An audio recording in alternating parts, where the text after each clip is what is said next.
Buenos días.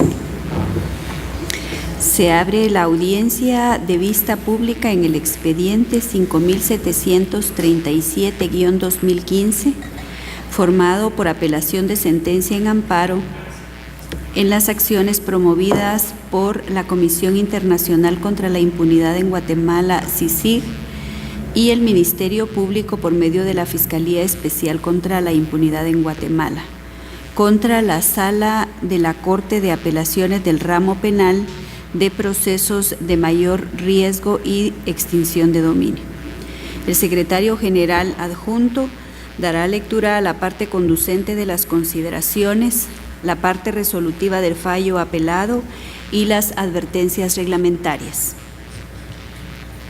La Corte Suprema de Justicia, Cámara de Amparo y Antejuicio, al dictar sentencia de 6 de octubre de 2015, consideró: en el caso de análisis del estudio de las actuaciones se advierte que los postulantes en sus memoriales de interposición del recurso de apelación expusieron de manera puntual los agravios que les causa la resolución de primera instancia. Sin embargo, la Sala, al emitir su fallo, no los analizó, sino que argumentando únicamente el hecho del tiempo que ha durado la privación de libertad y sin más fundamentación, confirmó la resolución de primera instancia, lo cual no es congruente con las constancias procesales, pues debió determinar los elementos que desvanecen el peligro de fuga y la obstaculización a la averiguación de la verdad, no únicamente indicando que por el hecho de ser mujer y por los vínculos familiares se asegura su permanencia en el país.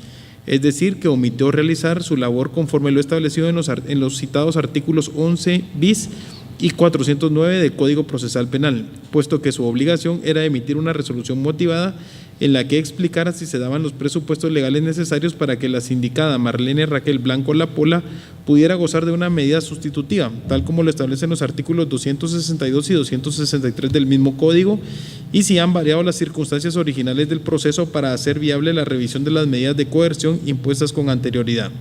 Debió necesariamente pronunciarse sobre la totalidad de los agravios que le fueron expuestos por los apelantes, entre ellos el argumento de que ha sido la misma defensa de la sindicada quien ha retardado injustificadamente el proceso. Asimismo, debió explicar en él las razones de hecho y de derecho que la llevaron a concluir que la resolución de primera instancia se encontraba ajustada a la ley, pues de la lectura del mismo se establece que únicamente reforzó las razones humanitarias que motivaron al juez de primer grado a dictar la resolución apelada sin ajustar el caso concreto a la normativa legal aplicable.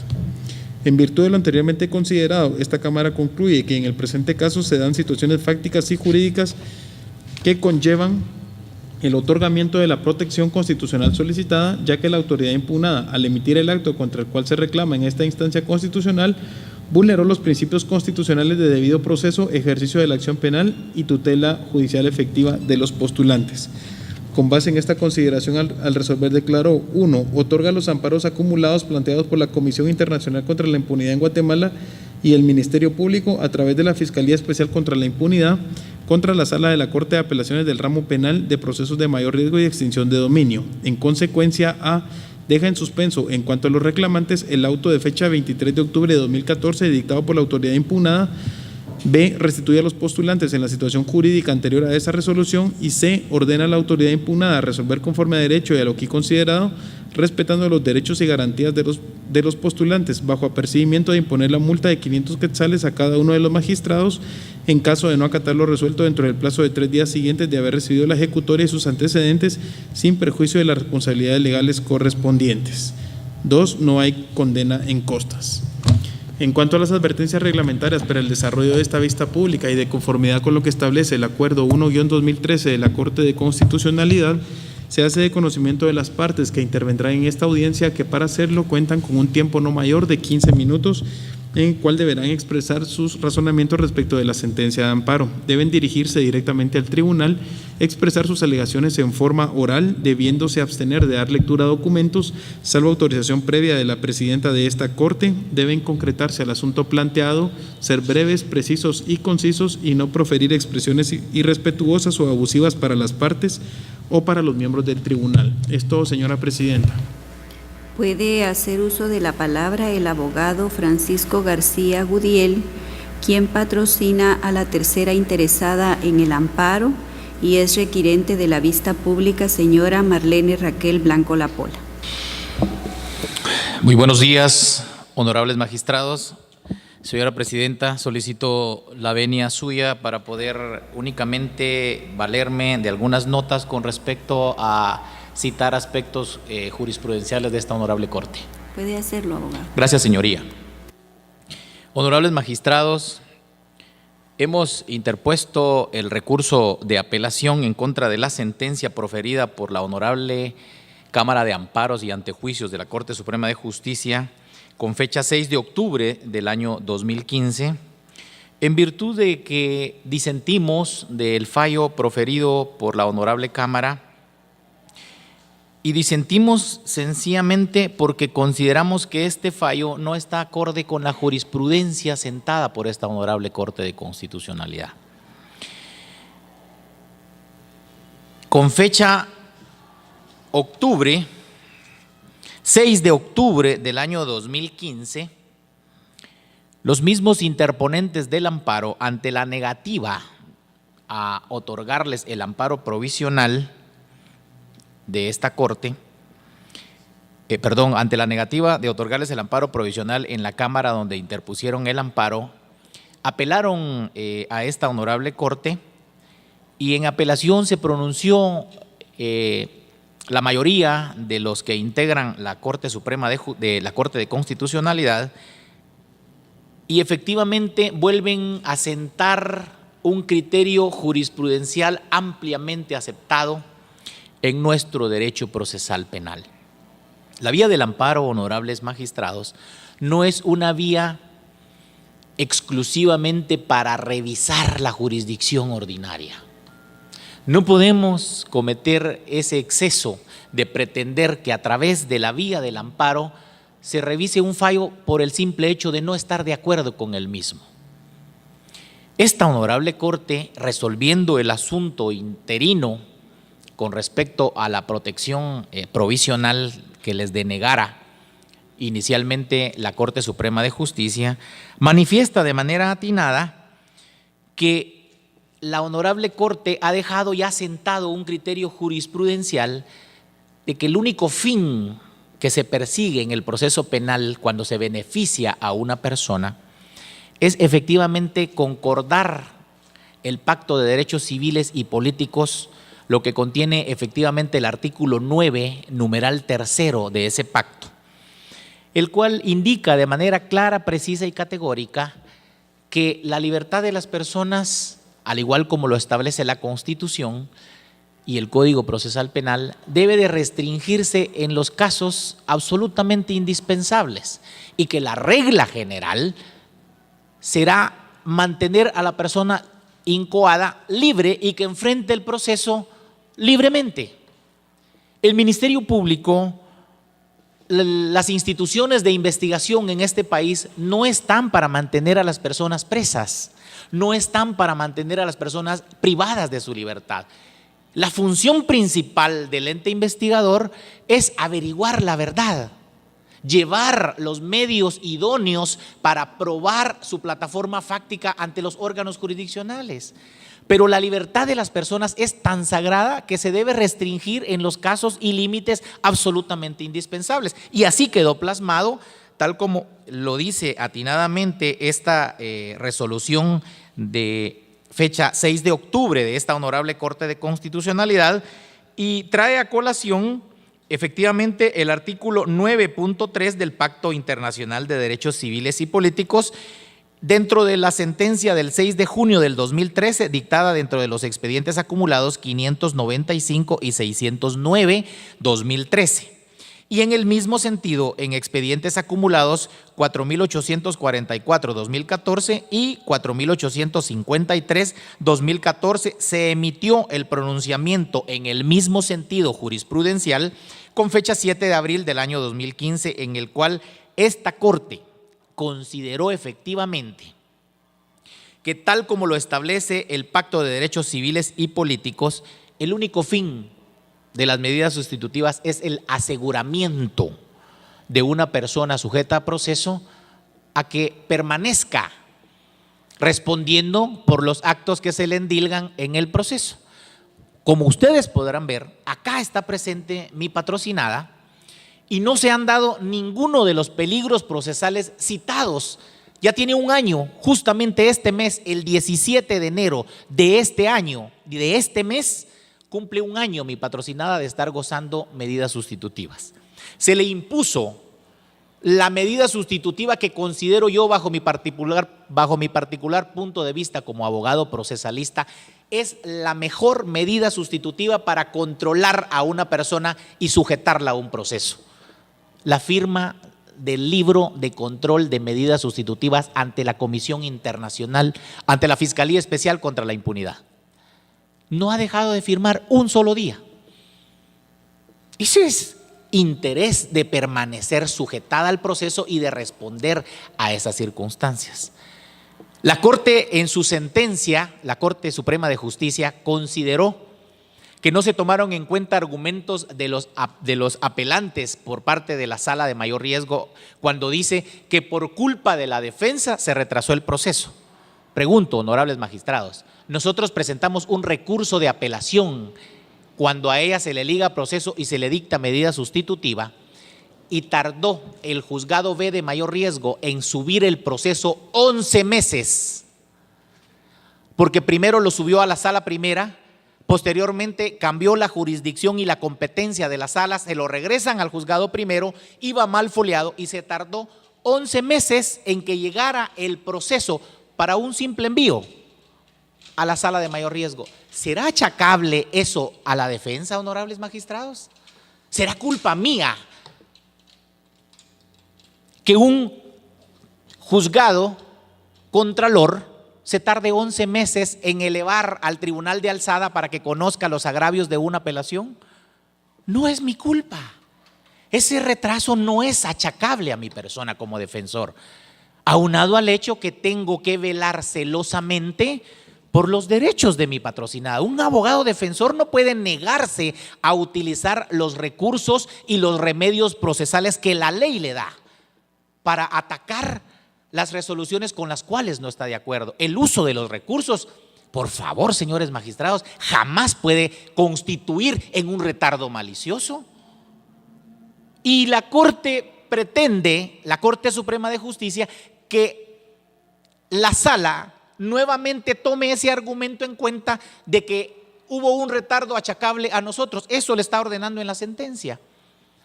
Y que fundamente un fallo. La Corte Suprema de Justicia indica que se violó el debido proceso, el ejercicio de la acción penal y la tutela judicial efectiva. Yo me permití, incluso si ustedes analizan a profundidad la interposición del recurso de amparo, en la interposición del recurso de amparo lo que se alega es el otorgamiento de la medida sustitutiva cuando no habían variado las circunstancias primitivas del caso. O sea, el descontento radica en que no se resolvió como ellos querían. Pero eso no es atacable vía acción constitucional de amparo. Eso es pretender que la acción de amparo se constituya en una instancia revisora y eso no es dable. Eso no está permitido. El disenso de las resoluciones se plasma a través de los recursos idóneos ordinarios, pero el recurso de amparo no está instituido para esa instancia. Honorables magistrados, conociendo las limitaciones de tiempo de las que contamos y siendo obedientes a la reglamentación emitida por ustedes como el órgano máximo en materia constitucional, considero estar agotando y al límite del tiempo que se me otorgó y voy a cerrar y concluir mi participación indicando que la sentencia venida en grado ante ustedes no adolece de ninguna falta de fundamentación. Lo que la Honorable Corte Suprema de Justicia está haciendo es una aberración jurídica, porque pretende constituir y que el amparo sea una instancia revisora de la jurisdicción ordinaria y eso no está permitido. Ustedes ya dejaron sentado un criterio cuando conocieron la resolución de apelación directa de la denegatoria del amparo provisional y clara y categóricamente dijeron que no se daban los presupuestos procesales los requisitos del artículo 28 de la ley de amparo basado en las consideraciones que hicieron y dentro de las consideraciones que hicieron de manera puntual indicaron que la libertad de la persona, debe mantenerse. porque no se está amenazando el proceso. Hoy ella está presente acá. Ninguno de los peligros procesales ha sido transgredido. No se ha violentado a ningún testigo, no se ha inducido a ningún testigo, no hay peligro de fuga. Acá está presente, ha firmado el libro durante 52 semanas. No ha dejado de firmar el libro de control de medidas. Y ese es el espíritu. No hay otra cosa más que hacer, por lo que solicito que se resuelva en su momento procesal oportuno con lugar el recurso de apelación en contra de la sentencia de fecha 6 de octubre del año 2015 dictada por la Corte Suprema de Justicia, Cámara de Amparos y Antejuicios, y en consecuencia se revoque la sentencia venida en grado y se emita la sentencia declarando sin lugar el recurso de amparo intentado por la Comisión Internacional contra la Impunidad y el Ministerio Público. Muchas gracias por su atención, honorables magistrados. Puede hacer uso de la palabra la Comisión Internacional contra la Impunidad en Guatemala, CICIG, por medio de la mandataria judicial con representación, abogada Claudia González Orellana. Muchas gracias. Buenos días, señores magistrados. Las consideraciones por parte de la Comisión Internacional contra la Impunidad en Guatemala en relación a la apelación interpuesta va a basarse sobre dos puntos básicos que han sido ya argumentados por la defensa de la sindicada. En primer lugar, señores magistrados, la utilización del amparo no es una revisión ordinaria que se está planteando dentro de la presente causa, sino es un control de la decisión judicial para garantizar la racionalidad legal de dicha resolución. Obviamente, la resolución de fecha 6 de octubre del año 2015 emitida por la Corte Suprema de Justicia efectivamente hace un análisis racional sobre la fundamentación que utilizó la jueza de primera instancia y que fue ratificada por los integrantes de la Sala de Mayor Riesgo y de Extinción de Dominio. Al hacer un análisis de las constancias procesales y de las circunstancias personales del caso, que ya la Corte Interamericana ha establecido en diversas sentencias que para tomar la consideración de una decisión de esta naturaleza se tienen que tomar muchos factores dentro del expediente respectivo.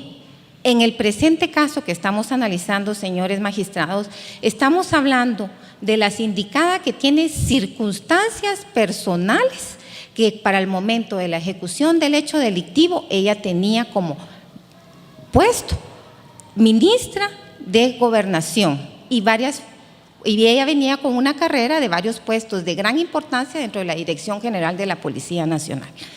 Estamos hablando de circunstancias personales de la sindicada. Estos argumentos se hicieron ver al momento de la revisión de las medidas. También se hizo ver, señores magistrados, otro elemento muy importante de las constancias procesales y que tomó en cuenta la Corte Suprema de Justicia, que es el hecho mismo que se le está sindicando El delito en sí es un delito grave. Estamos hablando de la ejecución de 3 personas utilizando recursos del Ministerio de Gobernación para la ejecución de las mismas. Elementos graves e importantes que deben ser tomados en consideración para poder otorgar una medida sustitutiva.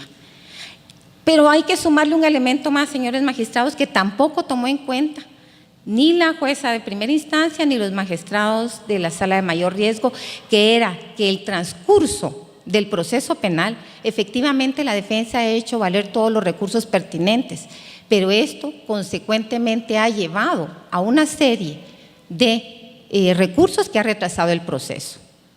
Proceso que desde hace más de un año, 2 años aproximadamente, estamos esperando iniciar la fase intermedia y por acciones de la defensa, que estamos de acuerdo que es todo su derecho, se ha retrasado. Estos elementos y estas circunstancias no fueron tomados en cuenta. Entonces, al hacer un análisis normativo, una revisión de la decisión por parte de la Corte Suprema de Justicia puede establecer cómo hay una incoherencia entre las constancias procesales y la decisión tomada. Y entonces, ¿qué tenemos? Una decisión judicial arbitraria, porque no se ajustan las constancias procesales a lo que establece la norma.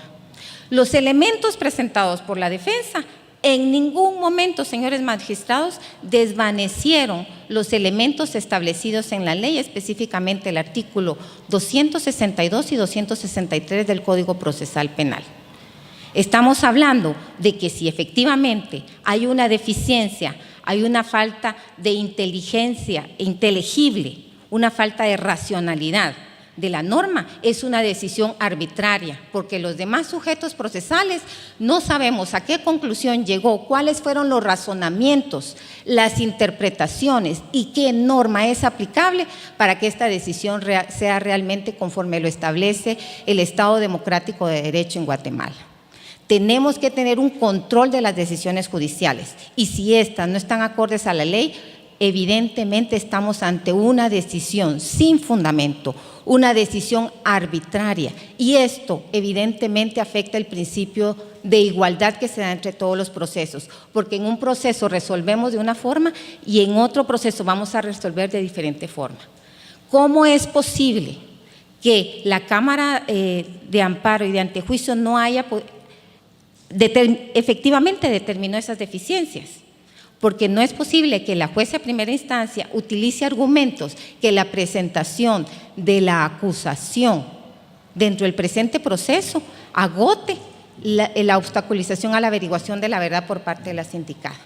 Todos esos elementos, señores magistrados, son los que determinó la Corte Suprema de Justicia para establecer que efectivamente no hay un razonamiento lógico, coherente, que se sostenga por sí sola esa sentencia y es por eso que consideramos que la resolución de fecha 6 de octubre del 2015 está acorde a derecho, porque está tomando en consideración aspectos que los magistrados de la sala de mayor riesgo dejaron de tener y que son aspectos relevantes para tener una decisión que esté fundamentada y que no estemos hablando de decisiones arbitrarias y sin fundamento. En ese sentido, señores magistrados, la Comisión Internacional contra la Impunidad en Guatemala solicita que se mantenga la resolución del 6 de octubre del 2015 porque a través de esta efectivamente fue corregida por parte de la Corte Suprema de Justicia en la Cámara de Amparo una decisión totalmente arbitraria y fuera de derecho. Solamente y muchas gracias. Puede hacer uso de la palabra el Ministerio Público por medio de la agente fiscal abogada Gilda Toledo Barrios. Muchas gracias, señora presidenta, magistrados de la Corte de Constitucionalidad. La Fiscalía comparece en el día y hora señalado para la vista pública dentro de los presentes expediente formado por apelación de sentencia. En el presente caso, señores magistrados, la Fiscalía de Asuntos Constitucionales comparte el criterio sustentado por la Corte Suprema de Justicia que con fecha 6 de octubre del 2015 otorga el amparo solicitado por la Comisión Internacional contra la Impunidad en Guatemala y por parte del Ministerio Público. Dentro de la sustentación que utiliza el Tribunal de Amparo para otorgar dicha protección, manifiesta que luego de analizar la resolución que constituye el acto reclamado, se establece que la misma carece de fundamento contrario a lo dispuesto en el artículo 11 bis y 409 del Código Procesal Penal. Indica el Tribunal de Amparo que la autoridad recurrida al emitir el acto reclamado no establece si se dan o no los presupuestos contenidos en los artículos 262 y 263 para aplicar una revisión de medida. En el presente caso, señores magistrados, resulta más que evidente de la resolución, en primer lugar del acto reclamado, que efectivamente no existe una motivación jurídica razonada para sustentar el contenido de esta resolución. De esa cuenta fue que fue promovido un amparo y la Corte Suprema de Justicia viene y otorga esta protección constitucional fundamentada en los artículos anteriormente indicados. Ahora bien, el Ministerio Público establece que la sentencia proferida por el Tribunal de Amparo no puede ser susceptible de recurso de apelación y que se encuentra debidamente fundamentada en donde se tomó en consideración todos los argumentos de las partes. Cabe agregar, señores magistrados, que el abogado que inicia la intervención en la presente audiencia señala que la Corte de Constitucionalidad, al entrar a resolver el recurso de apelación interpuesto contra el no otorgamiento del amparo provisional, ya sentó criterio. A criterio de la Fiscalía, esta circunstancia no puede ser atendible, ya que el recurso de apelación, al resolver la Corte de Constitucionalidad, se pronunció en el sentido de que no se daban a su criterio los elementos para el otorgamiento del amparo provisional. Es totalmente distinto al momento en que ustedes, señores magistrados, van a entrar a conocer ya en sentencia el recurso de apelación formado por apelación de sentencia de amparo. De esa cuenta, señores magistrados, la Fiscalía está consciente de que la privación de libertad no puede ser extendida a criterio de los jueces, pero también está consciente y de acuerdo al criterio sustentado por la propia Corte de Constitucionalidad, que las resoluciones emanadas de los órganos jurisdiccionales deben de estar motivadas y en el presente caso, de la lectura de la resolución que constituye el acto reclamado, no existe tal motivación, lo cual sí deviene en violación al debido proceso. La Corte de Constitucionalidad, por último, señores magistrados, me voy a permitir citar un criterio de la Corte identificado con el número 4052-2011, en donde indica: la doctrina considera entre los elementos sustanciales de la sentencia se encuentran los siguientes: la congruencia, la motivación y la exhaustividad. El primero consiste en la correspondiente relación lógica entre lo alegado por las partes y lo considerado y resuelto por el tribunal. El segundo se asienta en la obligación del tribunal de expresar los motivos, razones y fundamentos de la resolución. Y el último significa que el tribunal, al decidir, debe agotar todos los puntos aducidos por las partes y referirse a las pruebas rendidas. Si se da lectura al acto reclamado, señores magistrados, ustedes podrán establecer que estos elementos que ha señalado la Corte de Constitucionalidad, que deben de reunir las resoluciones judiciales, no se da en el presente caso. Por lo que, en esta oportunidad, la Fiscalía solicita que al momento de resolver el recurso de apelación, se confirme el fallo emitido por la Corte Suprema de Justicia de fecha 6 de octubre del año 2015 y se otorgue en forma definitiva la protección constitucional solicitada, únicamente. Se clausura la presente audiencia.